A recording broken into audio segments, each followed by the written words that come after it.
Hello guys, పులిహోర కలిపేద్దామా? వచ్చేసేయండి. అన్నం వండిన తర్వాత అన్నాన్ని ఆరబెట్టాలి.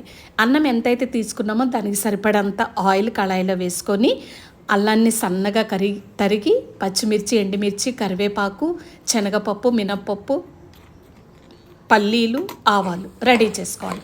ఆయిల్లో ఒకదాని తర్వాత ఒకటి అన్నీ దోరగా వేయించుకోవాలి. స్టవ్ ఫ్లేమ్ మాత్రం సిమ్లో పెట్టుకోవాలి.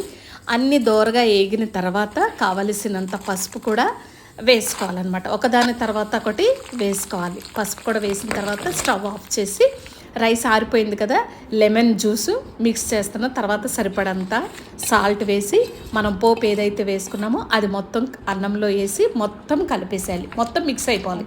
సాల్ట్ అన్నీ, లెమన్ జ్యూస్ అన్నీ సరిపోయినాయా లేదా చూసుకొని అంతా రెడీ చేసినాక నా దగ్గర మార్నింగ్ చికెన్ కర్రీ ఉందండి. ఆ కర్రీతో కొంచెం కొంచెం ఇలా తింటుంటే టేస్ట్ అయితే అదిరిపోద్ది. ఎంతమందికి మీలో ఈ కాంబినేషన్ ఇష్టం, ఇలా ఎంతమంది తింటారు కామెంట్